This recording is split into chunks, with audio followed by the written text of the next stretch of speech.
Hello and good day to all of our I audience of Inside Sharing. I wish you have a wonderful day and thank you so much for tuning in. Today is a very fantastic day for me and Ha, and it's pretty much this unique thing we're gonna do for a day. Do you wanna know why? Because we're gonna meet the person who inspire us to bend time and thrive in 365 way to try a new things. And this is the new thing we are doing today. And we are so much pleasures and honor to meeting you, Mr. Ken Hughes. And he's well known as the global for the kings of the customer experience, internationally recognized for leading an experience for the consumer behavior. So it's not only amazing for his work, he's very generous to spend time with us. We are local people here. We are, nobody out there, but he's spending time with us and trying to support us for the communities that we are supporting on. So thank you so much, Ken, for joining our show today. And you what? how are you doing? Yeah. I am very, very good. I'm on a week off tour, so I spend my time touring the world in between the States and Europe and Asia and Australia. And so this week I have a week at home at the desk, which is important. I mean, I try as much as I can to take maybe 1 week every 8 or 9 weeks, just turn it black in my diary. And so I spend, 5 days with myself at my desk, writing, thinking, walking. Okay. Without that time, I find it difficult to do what I do. So when you're on stage, it's an outbound energy all the time, and it's a beautiful feedback loop between the audience and me. But unless you take time for yourself, unless you take breaks, your creativity just runs dry. And so this week I'm at home in Ireland, and so I'm spending my time just writing and walking and thinking and talking to beautiful people. And so, I mean, it's important. I heard a beautiful story. Let me tell you a little story. There was two lumberjacks in the forest cutting down trees with their axes, and they started every morning at the same time, and they finished at the same time every evening. And they did the same work all day, except one lumberjack left the forest every day for an hour, just disappeared. And his colleague was wondering, like, where do you go every day? He was too polite to ask him, so he just kept working. And days went by. Every day this guy would put down his axe and, take off his jacket, and then he'd wander off with his axe and jacket into the forest, disappear for an hour and come back. And the frustrating thing was that he cut more trees than the guy who stayed. So the guy who stayed and worked all day, the other guy was cutting out 4 or 5 more trees every day than him. And he was getting frustrated because he was doing more work, but the other guy. And so after about 4 or 5 days, he asked him, he said, where are you going? Like, how come you're cutting more trees than me and you're taking this hour away? Where are you going? And he said, oh, I take my axe home. I take a break and I sharpen my axe. And I come back. And so this idea that like taking breaks is a bad thing. Like we're all stuck on this hamster wheel of output all the time, and work harder, work faster, work more. And it's a real danger, because unless you take the time and step back and give yourself the time to do nothing, to create, to think, then you're just a busy fool. You need to sharpen your axe, and you need to find the time in your life to sharpen the axe. And it's one of my concerns about the next generation, Gen Alpha, the younger Gen Z kids, who, when we grew up, we were bored. We didn't have a smartphone. We didn't have that many TV channels. And so into that boredom, into that nothing, you had to create something to do, didn't you? You had to go out on the street and find friends and play. You had to take a page out and draw. You had to make jigsaws. You had to, you did things. Your mind was forced into creating something from the nothing through the boredom and the stillness. Whereas today, every single person, including the three of us on this call, the moment you're bored or is sitting in the doctor's waiting room or sitting on the toilet, your phone comes out. You don't let your brain ever just relax into nothing. And in the nothing is the amazing. That's where the space is for creativity. That's where the space is for philosophical thinking, for problem solving. It's not going to come scrolling on TikTok and Instagram. And think silence and space, giving yourself permission to take breaks, um, and being, yeah, creating boundaries around your work, around your clients, around your boss, for yourself is important. And they're important conversations to have. I don't know how we got onto that. Anyway, I'm fine. I'm doing very well, thank you. Thank you very much, Ken, for sharing. And you travel the world doing keynotes, right? Have you been traveled to Vietnam and doing keynote in this country before? I have never been invited to Vietnam, and I'm hoping that will all change after this conversation. No, I haven't, and I've actually I was due to travel personally to Vietnam a few years ago, just for pleasure. And where was I? I was in Sydney doing a performance, and I was going to take some vacation time. And I've been to Thailand, and I've been to, and Vietnam has been on my list for many years. And I was about to get on a plane to come and do kind of 2 weeks, and then you had this huge storm. And I thought, okay, I'm not going to Vietnam. The weather was really bad for 2 weeks, so I went to Fiji instead. I apologize, but I had a lovely time in Fiji. But yeah, it's still on my list. Still on my list of places to go for personal pleasure, but also, yeah, I've never been for business. So let's hope that changes. Yeah. So you now you have a new family, new friends, in this beautiful Good. country. So if if we can make it happen, if you can make it happen on personal trip also to travel here, let us know, and we would love to take you and your family around town. Okay. I certainly will. And for the a little taste of our culture, Ken, it's going to be a very honor if our audience can have you to do a little introduce about yourself and the works you are doing. Would you please do it for our audience, please? Yeah, I wear several hats, I suppose. So the first thing, I'm a consumer behavioralist. So I'm fascinated by the science and the psychology of consumer decision making, how consumers buy, where they buy, and how we can make them buy more. I'm evil. So I work with lots of brands all over the world, helping them understand the new consumer, what consumers value, and how we as businesses then can add value to their lives by reflecting those values back at them. So I do a lot of work in the customer experience space, the employment experience space. And then at the same time, I also do a lot of innovation and creativity work. So also really interested in what makes us creative. How can we, because every business wants innovation, every business wants to succeed, but how do you train that? Like, how do you make people creative? You can do a little bit of it through recruitment, but actually it's the personal responsibility of everybody to be more creative. So I'm fascinated by creativity, by innovation. I also do a lot of work with high performance individuals all over the world. So high performance athletes, entertainers, politicians, helping them with their lives and their goals. So I do a lot of personal development work. And again, I love that. I'm passionate about change, about helping people cope with the challenges that they have, and unlocking their inner potential. So I do a lot of that work. And then I'm very interested in the wellness space and mental health, in wellness, in the spirit, in the soul, and using those things in the business world.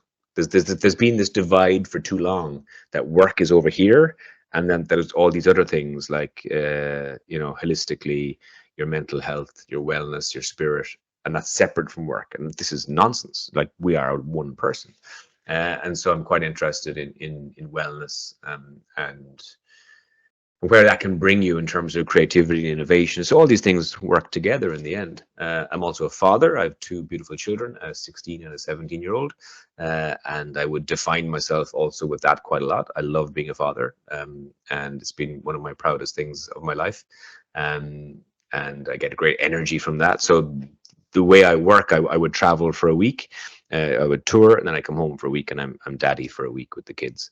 And so I kind of yo-yo between those two things. Yeah, that's a little bit of who I am. Thank you. Every role that you are playing, you do it really, really well. And this show is to examine the journey that leading to what you are doing at the moment. Like you say, we need to take time to sharpen our axe, right? And then you take time, teach people to bend time. Our show is to help you to travel back in time, and have a review of the journey. So let's travel time together. Is that okay, Ken? That's fine. Let's do it. Alrighty. So when Vivian was little, her dream was to become a singer and went onto stage and singing. My dream was to become an astronaut, wherein the suit and jumping different planets seems to be very cool. But neither of us has the chance to do what we wanted to be, to become. So we wanted to bring you all the way back to when you were little. What was your dream about yourself and the work you're gonna bring forward to this world, though? Yeah, that's interesting. Um, I remember a friend of my mother's bought me a motivational poster for my bedroom when I was maybe 8 or 10. And it was this phrase, it was just a picture of a dog, a husky dog, the dogs that pull a sled across snow. It was a picture of their bum, their ass. Mm. And it was from behind. And it said, if you're not the lead dog, your view will never change. So this idea that, if you're like the second or third dog, you spent your whole life looking at the asshole of the dog in front of you. That's your view for your whole life. And I remember I used to have that poster up at my desk, and all the time I was studying as a kid, I guess it kind of went into me about like, wow, like if you want to succeed, it's really up to you. Like you're the only person that has that. I mean, some people are lucky, of course, and you might succeed out of luck, but really, it takes work. And so I was always interested in business as a child. Not so much about the money, and still that's true today. It's not really about making money. So some entrepreneurs do it because they want to be successful, because they view success as wealth. They want the money to have the house, the car. To me, it was never really about the money. My mother tells a story of when I was 3. I stole all of her magazines, all her women's magazines from her bedroom. I put them into my little tractor, my little plastic tractor, and I cycled to all the houses next door, and I sold each magazine to the other mothers for 1 penny each. And my mother was curious to where all her magazines had gone.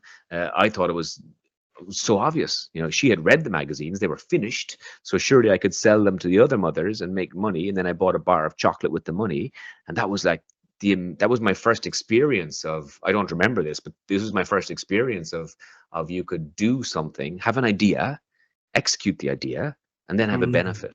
The chocolate bar, like, wow. So I spent my entire life when I was 6, 8, 10, running small businesses.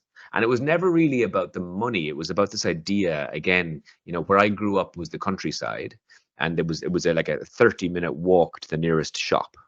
So I would walk with a friend down the fields, buy some chocolate or ice creams, come back, and then sell those to the children in the houses around me, and I would sell them for more than I bought them for. This idea. And I was thought, I'm fooling them. They don't know that it's only like 10 cents in the shop, but I'm selling it for 12 cents. And so, and then with the profits, and you would do all this work all day, walking miles and miles, and you would only make 10 cents. And then you would go back to the shop with the 10 cents and buy a chocolate bar, and you would have a free chocolate bar. I thought this was amazing. This thing I had discovered, that you could work, make money, and then with the money have a benefit. And so I spent my whole teenage years doing little businesses, cutting grass. I was a DJ. I was always looking for something to do. And it wasn't really about the money. It was just about the idea that you could make a business from nothing. You could just one day wake up and decide, I am going to start a teenage landscaping business. I'm going to cut grass every weekend. Or I'm going to be a DJ and just start buying records and be a DJ. And there was nothing stopping you. And to be fair, my parents were always extremely supportive, and to this day, I acknowledge their support in everything I did. Like when I decided to be a landscape guy, I just stole my father's lawnmower, and he never had his lawnmower again. He could never cut his grass. He had to buy a new lawnmower because his old lawnmower was always missing.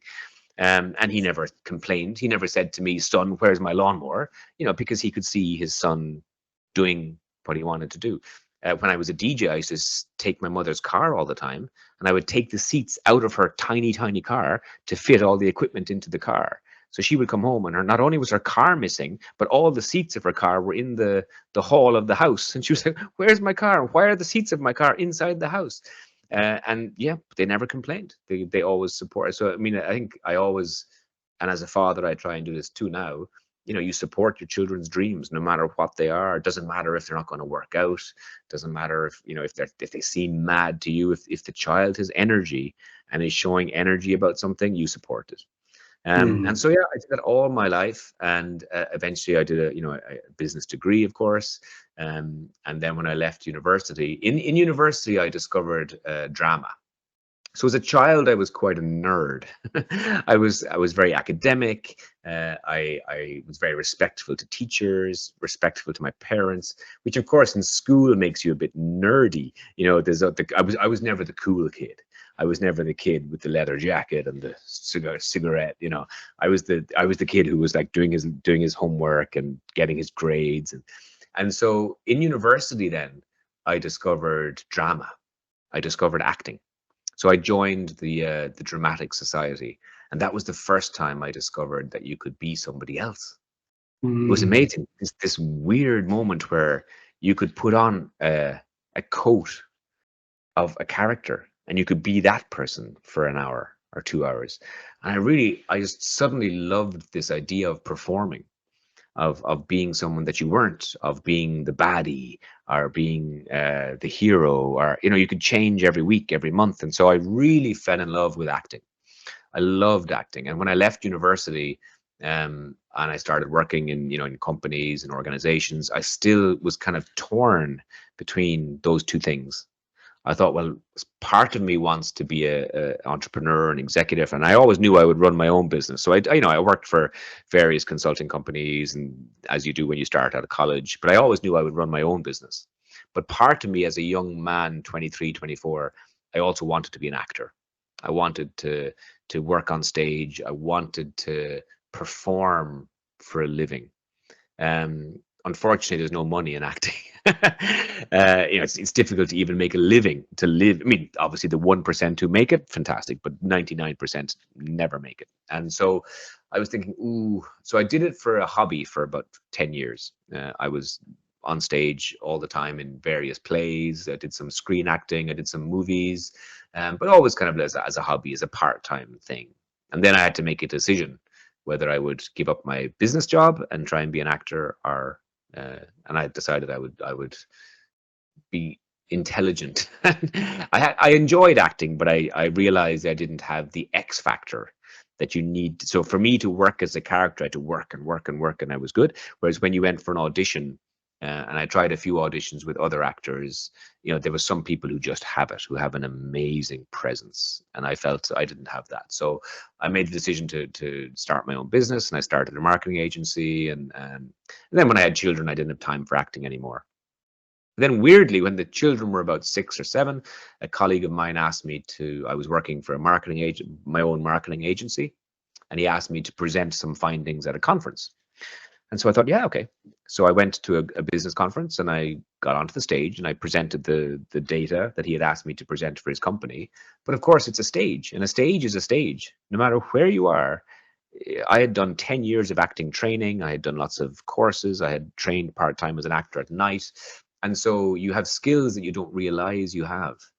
And of course, I performed on stage, and people thought it was funny, and they thought it was interesting. And then I got asked to do another conference the next month, and another one, and another one, and another one. And as that took off, then my time at my agency was suffering because I didn't have time to run the agency so much. There was a year eventually where I did maybe 50% of time speaking on stage doing conferences, and then I started charging for it, and charging a bit more, a bit more, a bit more. And eventually, I decided I would take 1 year off just to do speaking, keynote speaking, and that was 12 years ago. And I never went back. And what I realized, if I look back on growing up, and this is an interesting finding that is true of everybody, all the things you do all help you achieve what you achieve later in life. You just don't realize it at the time. So when I was that little teenager running those little businesses, being a DJ, on radio, also I was on radio as a teen in college, doing my acting. I thought I was just playing, but all those skills today I use for what I do now. And there's no way I could do what I do on stage without all that acting training, without being that DJ, without getting all that equipment into my mother's car. And so all those things, they all eventually line up to do one thing. And so now my dream, because you asked me what my dream was to be an actor. To spend my life performing on stage was my dream, and Mm, I do today. I didn't go down beautiful. the I didn't go down the Hollywood route of being an actor, you know, for the Oscars. But every day I step on stage and I engage an audience, and we go on a journey. We tell stories, we laugh, we cry, and I get to perform. So I get to do what I do, and I get paid for it, which is nice. Because to be honest, a lot of creative people, singers, dancers, actors, they get paid so little for what they do. I, on the other hand, charge the corporate market a lot of money to do what I do. And so, yeah, in a weird way, my dreams got to come true through kind of a different way of going about it. I still yearn for acting on theater in on stage. And so when my children are 16 and 17 now, so when they're gone to university and when I have a bit more time, I might return to theater acting. It's difficult with my schedule because my tour takes me all over the world all the time, so it's quite difficult to rehearse with a group of people. But yeah, my passion is performing, and I get to do it for a living. So my dreams got to come true, which is lovely. Beautiful, beautiful. Thanks for sharing, Ken. You know, I want to bring you back to the time that you do so many things. You do gardening, you do the landscape, you do the DJ, you do the art of thing. You got the support from your parents. But Mm. normally, the society around us, we always, the people tend to have a career and try to be good at one thing, right? So you do Yeah. so many things at a time, and there's a lot of people will question about, what is that Ken's going to be in the future, right? So, what message did you receive from the environment, the neighborhood, the people in your circle of influence back then about you and your future, though? Hmm. Um, I don't think I've ever felt limited. I mean, that thing you just said there about, like, people have a career and they think that's what they need to do. I don't think I ever felt limited into a box. And in Mm, fact, I think most of us do live in a box. We make a cage for ourselves, and we trap ourselves into a cage of, this is who I am, this is what I do. I think that's really dangerous. And I don't think I ever felt that. And I don't know, was it because, I mean, my parents had one job all their lives. They didn't change what they do. But I never felt you had to be one thing. I always thought you could be many things at the same time. And I remember this was very confusing for some. I remember I was working for a market research company before I started my own agency. And I was in a play, I was always in a play, and this was a thriller. It was a crazy play.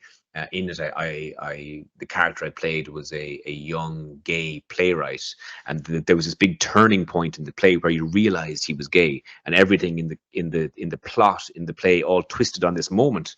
You think, oh my God, it's gay. So there was a big kiss. There was a gay kiss in the middle of it.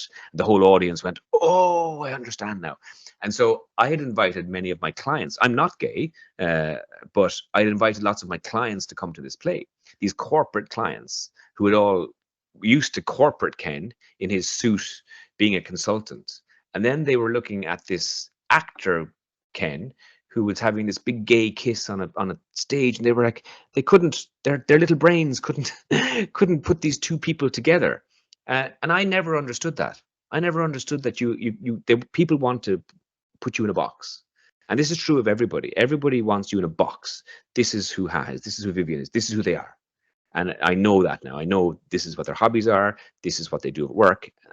And I've never understood that, because life is this huge, beautiful kaleidoscope of colors and potential. And why would you pick one thing? Why would you decide this is who I am and this is who I'm going to be? And you're allowed to have goals and a future, of course, and a direction, but that's only one particular thread you could follow. So for me, like, I've never understood this idea of limits, of this is what you should be. So what I do now for a living, I love. In 10 years, will I be doing the same? I don't know. mm, And again, when I wear all these different hats that I do in any given week or month, I love it, because I think, well, yeah, I want to be this person. I want to be that person. And so for some of my corporate clients, again, I start to pull them in, and I have them doing sound baths and walking barefoot on broken glass. And they're thinking, like, oh, but how does this fit in with the customer experience guy? I think, yeah, well, I'm all these things. And so I think and as you found yourself in that time bending experiment, there's a beauty in challenging, every day. and thinking, well, what could be? This idea of like, what if?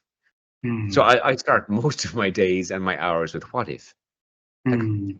what if we do this? What if we do that? What if we try this? And there's no limits, really. The only limits that are there, but there are some legal limits, of course, but the only limits are really it's only yourself saying like, oh, this is what I should do.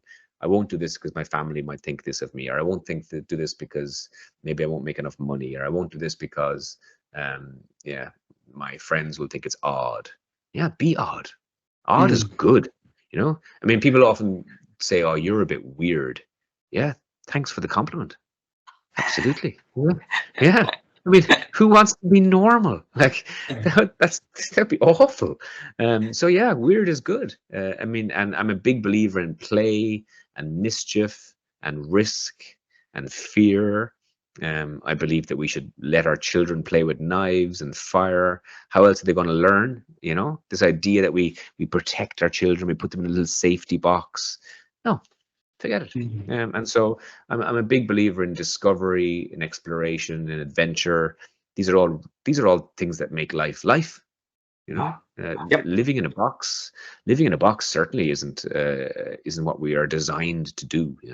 And if other people want to live that life, that's okay. I mean, some people like to live a very safe, planned out, easy life. That's good for them. I don't need them to change, but for me, that's half a life. Wonderful. Thanks a lot for sharing that. Ken, I want to bring you to the conference and note that your friend asked you to deliver some facts there. So what is his name? His or her name? Declan.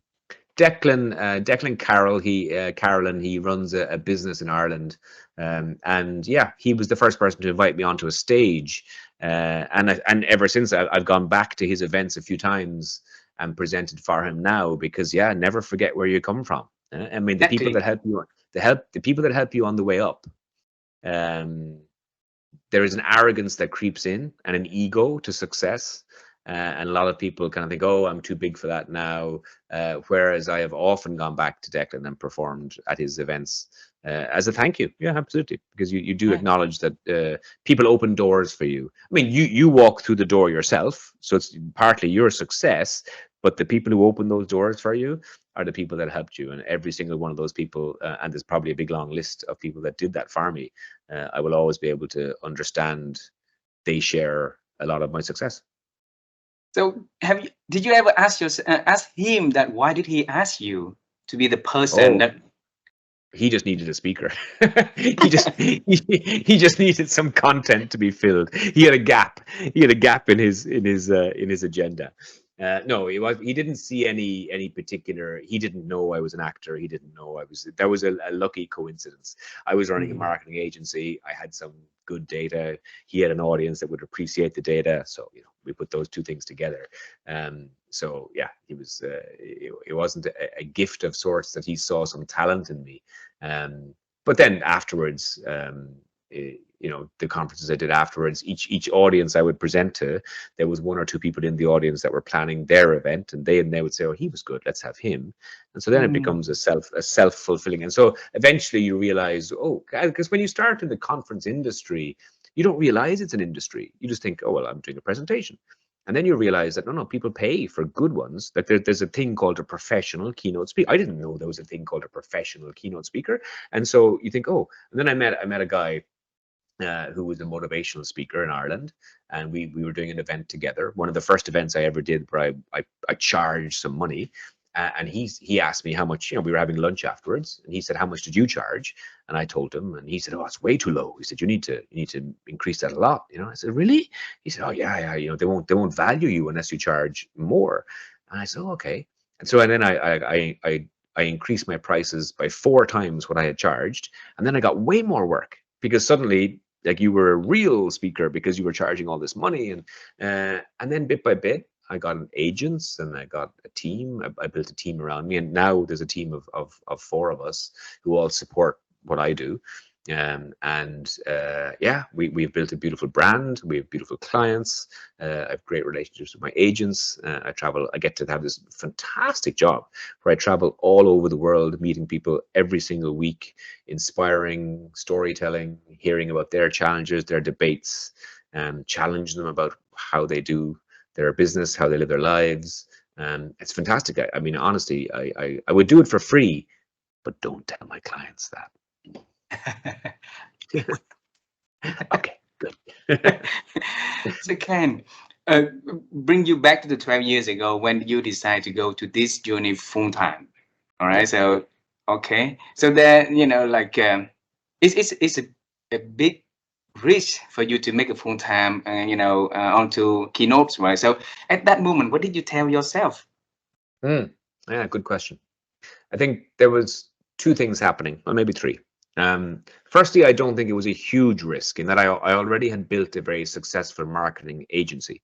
Mm. And so I was able to kind of just, work less and build this one up more. So there was a slow transition. I didn't just like shut the agency down and then turn around tomorrow and start a new business and have this scary period in the middle. There was kind of probably a 2-year period where I was slowly phasing it out. So it wasn't that risky. The second one was my divorce with my ex-wife. And so around that time, my kids were 8 and 10. And so again, as I said earlier on, I really value fatherhood. I love being a father. And so at the time, my marketing agency was a busy business, of course, and it took a long time as the leader of that business to run the business. And I felt that heading into divorce, I wanted to spend time with my children. So we had joint custody arrangement. So the kids would be with my wife one week and me the next week. And when the kids were with me, I didn't want to be working like 9 to 5. I wanted to be dad. I wanted to be there when they came out of school. I wanted to do their homework with them. I wanted to have play with them. And as a dad, I love play and mischief. And we did all sorts of crazy things. We still do as children. So I was looking for a new way of working. And again, this goes back to being in a box. And I realized that by having a full-time professional speaking career, I could control my tour. So I could decide to do 100 gigs a year, 200 performances a year, 50 performances a year. I could decide. And so this way of working would mean that I could spend a week with my children. And then when the week I didn't have my children, I could go to America, go to Africa, go to Europe and perform. And so it was a beautiful way of kind of designing my life to give me the values that I wanted to achieve. So one of them was present parenting, be there for my children, and the other one was be that performer. And I could do both of these things in this job. So really, that it was a very easy decision. So it wasn't going to be about the money I was going to earn or the lifestyle. It was about, this is a way where I can be fully present as a parent and don't have to worry about work during the week. So when I'm dad, I'm just dad. I check a few emails. They go to school, of course. I can do some work, but I will be there when they leave school or come home. I'll be here. And so, and now they're 16 and 17. Of course, they don't need me as much anymore. I barely see them sometimes. And they come with me now. Sometimes when I travel, they come to an event maybe, and they watch dad perform. But for me, it was a decision around semi-retirement also, because I watched another TED talk years ago about retirement. I can't remember the guy who did it. A very, very famous talk. The idea of retirement is a really strange one, because you work for 40 years and you save a little bit of money all the time. Then you retire at 65, 70, when your body is tired, your mind is tired.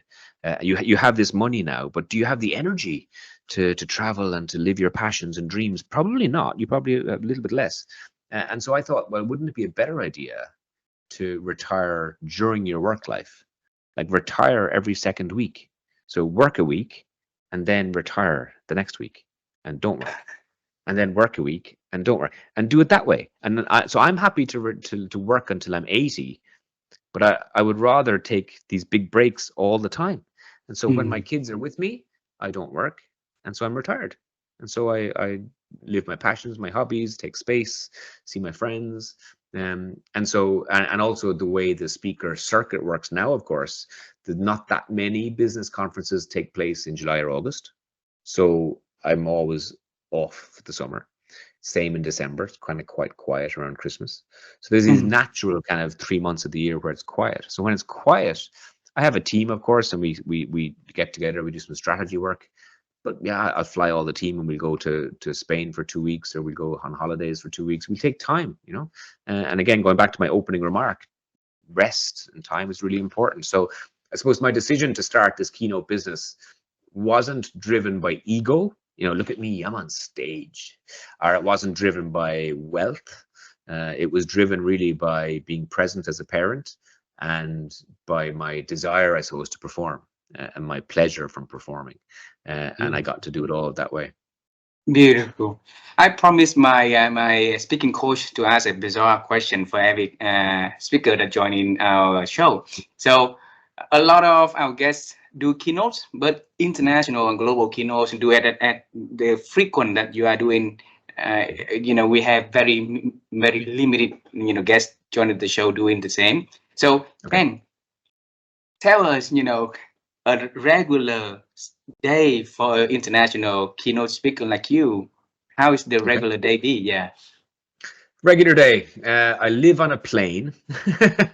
So yeah, so I mean, I'll fly. I always fly in the day before. Very important. Even if it's a European gig that I could get to on the day, I will always travel the day before. It just makes the client happy.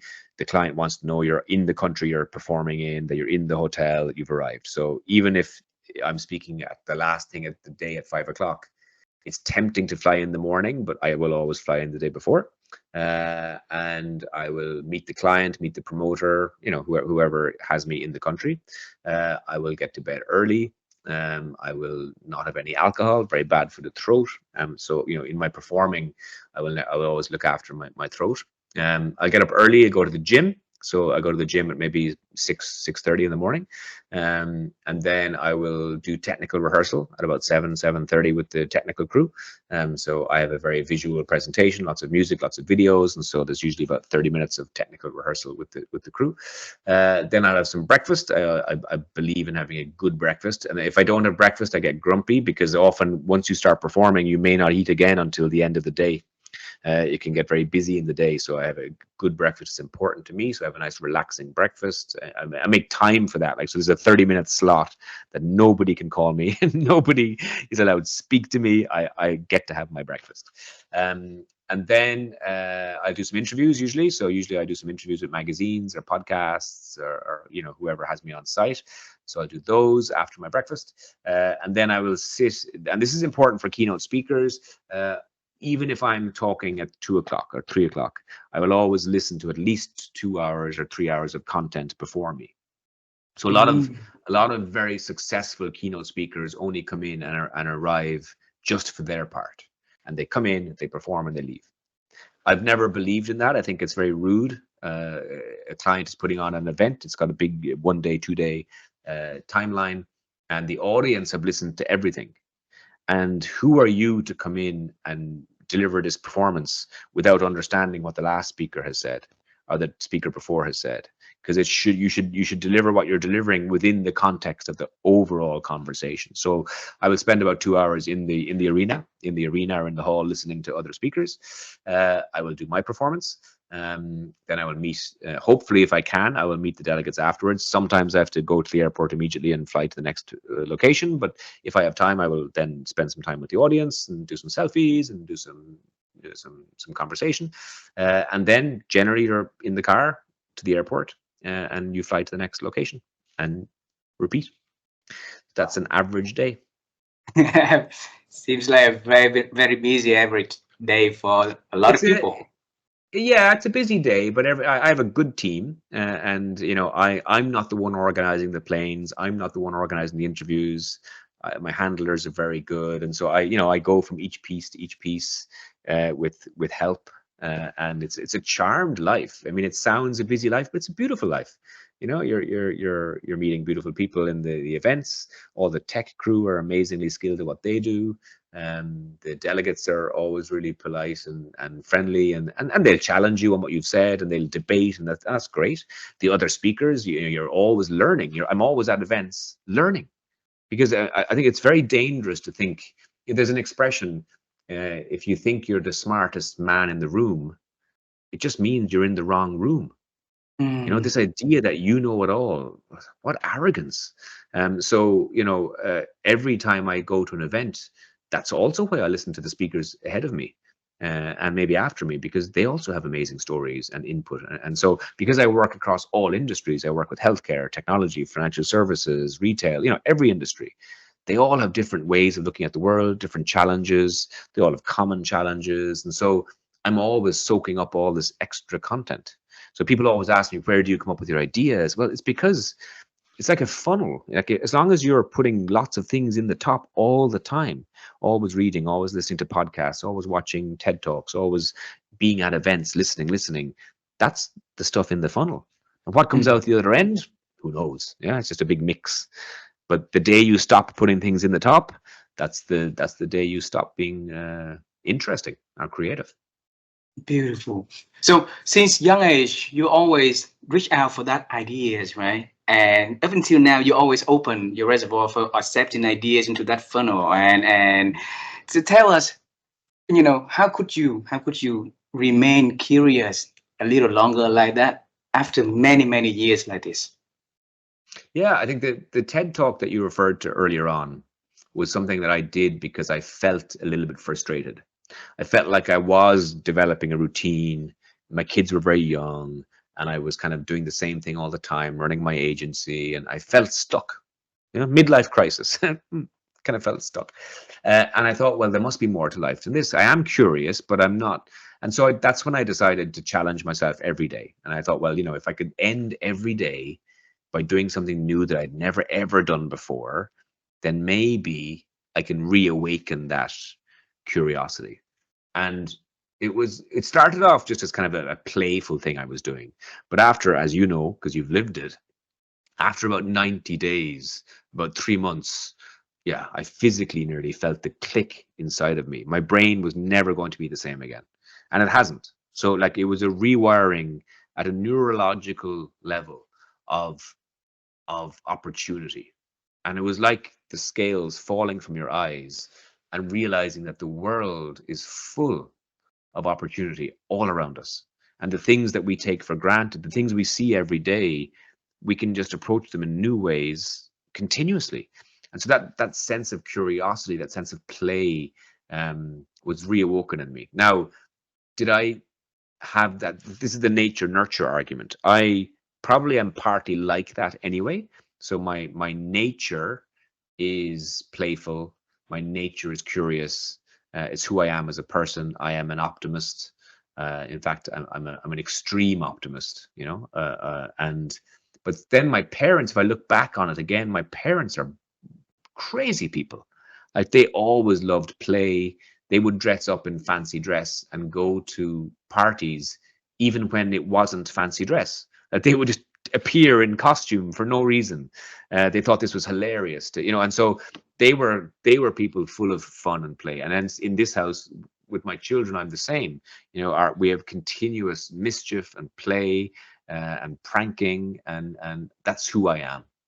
And so that curiosity in me, I find it, and if I look at my friends who I've curated, because we all curate your friendship group in the end, Mm. the friends around me are all similar people. I don't really get on that well with people who just, are serious or have one way of looking at the world. I like people who also don't like to live in boxes and who do a little bit of this and a little bit of that and are a little bit crazy. It gives me energy, you know. Mm. And so, yeah, I think I'll be one of those crazy old people in their 80s who are, doing things that probably could kill them, because I think, yeah, why not? I'm nearly dead anyway. And so, yeah, I look forward to, what is that expression? Is skidding sideways into my grave. Like, just, like, yeah, I think that curiosity it's a gift, obviously. So part of it was my nature, but part of it was my nurture, how I was brought up to be curious, Mm. um, to explore the world, and yeah, a world without limits, definitely. So I think we all could do with a reminder that there are no limits really, and it's up to you to decide how far you want to push things. Mm. Can you ask, Vivian, you about to ask a question? Yeah, I think like beside the curiosity, I think you also save some time for thinking. And this is Mm, also one of journey to find a way, people's successful life. How do they think? How do they have the, ability to think different than the rest of the people? So mm. since you're here, maybe you give us some tips, how you spend your time for thinking. Yeah. Yeah, I think definitely thinking, like creative thinking isn't something you can force. So I'm fascinated by like the corporate world and their desire to put everybody in a room to come up with a new product idea. Okay, go on, we need to be creative. Our competitors are more creative. Let's be creative. And then they do things like putting bean bags in the meeting rooms, or pool tables in the canteen. I mean, no one is going to sit down on a bean bag and have a wonderful idea just because it's not a chair. Like that's not the way it works. So, like, creativity comes from, I think, giving yourself permission to fail. I think we have a really unhealthy relationship with failure in society. So we celebrate success. So we all just watched the Oscars 2 nights ago, a celebration, a global celebration of success. And we watch the Olympics, and we applaud people when they stand on the podiums. But for the three people standing on the podium, there's 20 athletes over there with no medals, Mhm. and they get to stand on the podium because of all the failures they had, because they woke up at 6 a.m. every morning, at 5 a.m., and they trained and they failed. And so failure is your foundation for success. Nobody ever became successful without all the failures first. And so we have a very unhealthy relationship with failure in society. We don't celebrate failure. And the people who have been successful, generally, you hear things like fail fast. What fail fast means, it doesn't mean to fail. It means that if you fail, that you try again immediately. You try and change it. So you don't accept failure as a negative thing. You accept failure as a positive thing, and you say, okay, fantastic. Why did that fail? What can I learn? And have the energy to go again. Now that can be difficult when you fail 10 times in a row, you know. And so the one that's always used is the Harry Potter books, and being refused 12 times before she was finally published. So this idea that somehow, the ideas you may have aren't good enough, that you shouldn't say them. No. So if you ask me for like my tips, it's about execute every idea you have. Mm. um, Surround yourself with people who support that type of thinking. And if you find people in your life, be they friends or family or colleagues or bosses, that don't support creative thinking and risk taking, then get a different job, get a different friend, leave your relationships. You have to surround yourself with people who support that energy. They don't Mm. have to be like you. You don't have to be in a marriage or a relationship where your husband or wife is exactly like you, but they do have to support your creative energy and your risk taking and your curiosity. And so generally what I find is that people who are successful have done that. They've surrounded themselves with similar people. They found muses, and the muse is a kind of an artistic idea, but also in business you can have a muse. You can have a mentor or a muse who thinks, oh yeah, I like the way you think, and I'm Mm. going to listen to what you say. Our podcasts now are fantastic. You find someone who's got a podcast who inspires you, and listen to them every week, and they think, oh yeah, yeah, I like that. And so basically you're using their energy, and you're folded into your own energy. And then, yeah, how do you come up with the ideas? I think you do need to put as much stuff into the funnel as you can. And so it's going to the events that you have no idea why you're going to this thing, and you think, oh, I'll go to this, and you might learn something, and it might be nothing related to what you do, but then you think, oh, and you meet a whole new set of people and a whole new challenge, and you get your preconceptions challenged. And so, yeah, I mean, if you walk past a notice board and you see an event and you think, oh, well, that's not really for me, that's exactly why you should go for it. You should go to that. You should join that class. You should, because if you think it's not for you, well, then you'll stay in your little box all your life, won't you? So yeah, I mean, and during my TED talk, I was the only man at the Zumba dance class, and I was oh my God, I did so many things that were crazy. Lots of things I would never do again, but some of the things I met amazing people who I never would have met. And your own experiences must be the same. If you've done this for so long, you must have met so many people, and had so many experiences that have changed you, challenged you. What can I ask you a question? Of all the things you've done during this journey, what are the one or two or three that stand out to you as the things that you probably would never have really done unless you had been pushed to do it and changed you for the better? So say it again, please. Of the things that you've done as a time bender, this idea of doing new things, pushing yourself past your comfort zone, have you ever done something and you've thought, wow, without the challenge, without the experiment, I would never have done that, and now I'm a different person. I'm a different person because of what's happened to me, or because of the person I've met, or because of the experience. Any stories? Two stories. So one is a story with you. All right. Okay. So you are the prime example of a story that I want to demonstrate for the people in my network also. So when you focus, and then you have to be resilient, and then you need to be like the power of asking. Just keep asking and find a way creatively to ask. So see, I follow your works, and then from time to time I try to ask again, and then I got to know, and then I ask again, I got to know, and ask again until one day it happens, right? So that's one. The second one was writing a book together with my wife. All right. Mm. And that was inspired by my old, a person that I really admire. His name is Marshall Goldsmith. So he wrote a lot of beautiful books, right? And I always admire him as my book hero. But he seems to be really, really, off the league. It's really hard to get in touch. So one day I decided to send him an email and say, okay, I'm going to test to see whether or not he's going to respond, right?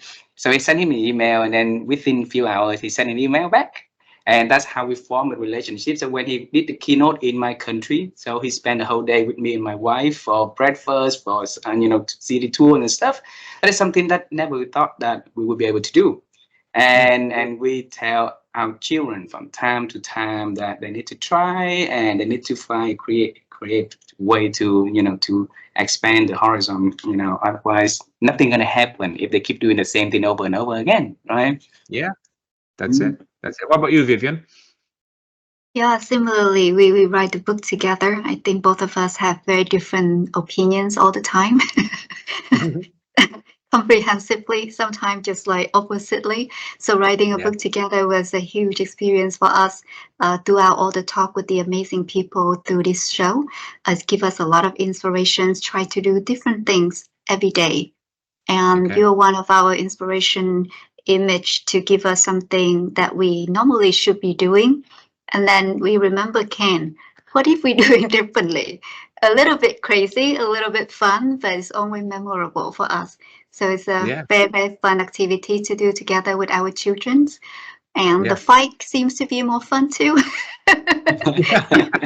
And if you manage to write a book together and you're still married, that's quite a success. Well done.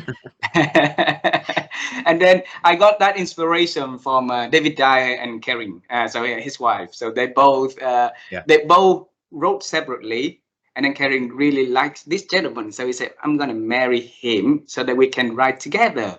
So she approached David, and then they became husband and wife, and they've been writing books together, very beautiful. So. Okay. That's excellent. Ken, I know that we're reaching the time, of our conversation. So I'm going to have just one last question, and because a lot of people look at you as very successful keynote speaker, international keynote speaker, right? So if there is one thing only in your experience that there's many things, but you pick one thing for the listeners to focus, to improve, so that they can become a successful keynote speaker, what would that one thing be? Okay. Storytelling. So I Storytelling. think I watch so many keynote speakers and they get confused about who they are. So they have content, everyone's got content and everyone's got something to say. But really, the best performers I have seen are the performers who can tell a story. And an audience won't remember graphs or data, they won't remember facts, but they will remember a story because a story makes you feel something. And Mhm. so your job as a performer on the stage to connect with their emotions. And so the only way you can do that is tell stories. And so, when we opened this conversation, I told that story about the lumberjacks. We've had a 1-hour conversation, but somebody listening to this might just remember that sharpen the axe story. And because it's an easy, simple story, and so someday they'll be taking a break or about to take a break, and their boss will say, no time for break. And they'll say, hang on, I need to go and sharpen my axe. And so stories are very powerful because they stay in our minds. So as a speaker, you need to find whatever message you have to say, you need to find the stories that are emotive, entertaining, engaging, to be able to package your content into. So really, you should be getting onto the stage and telling 5 stories or 10 stories, and each story has a point and a message, but they should be stories, and that's how people remember. And the second thing I suppose I will say as speakers is that maybe stop calling yourself a speaker, because when you stand onto the stage, you're a performer. Whether you like it or not, you've taken onto a stage. You've stepped onto a stage, and there's lights and there's microphones and there's an audience. You are a performer. You may not be Taylor Swift, but you are a performer. And so you need to understand that puts a duty on you to entertain, to perform, to engage, to inspire. You're not coming out to do a speech. A speech is something that your father does at your wedding, or a speech is something that is kind of a two-dimensional thing. It's just like a press release statement. A performance is something that if you decide I'm a performer, then you suddenly realize, whoa, I've got to up my game. So you've got to use your body, use your language, use props, use the stage, engage the audience as if they've bought a ticket to see you, which they have. Most people at an event, even if they haven't bought a ticket, even if it's an internal event for a company, by taking the time away from their job, that's their investment they've made. They've made an investment to take time to listen to you. That's a very precious thing that you need to take care of. They've given you their time, or they've given you their money. So now you need, in return, to perform for them so that they are inspired, engaged, excited, delighted, entertained, all those things. That's a duty that you have as a performer, and you should take that seriously. So you need to go back and look at your content, look at your slides, look at how you perform, watch your videos. It was Beyonce, actually. I was listening to an interview with Beyonce, and even though she's so successful, she still watches back each performance. Not the whole thing, but elements of each performance. Even still this day, gets the video, watches herself and thinks, I could have done that better. I could have done that better. And I will do that as much as I can. I'll get as much of my video feeds as I can. And when I'm on a plane, I'll watch last week's performance and I'll think, oh, didn't do that great. I could improve there. I could improve there. Never let your ego creep in to the point of, oh, my performance is fantastic. No, it can always be better. You owe your audience to be the best you can be. And that takes time and effort. And so, yeah, see yourself as a performer, see yourself as a storyteller. And once you do both of those things, your product instantly becomes much more solid as a product for a client to potentially buy. Wow. Thank you so much for sharing that.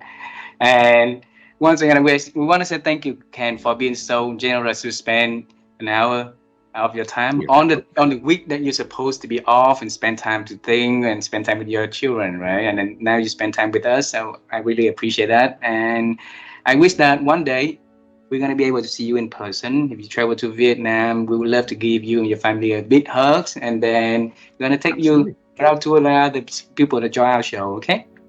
Yeah, I look forward to that. Thank you for reaching out.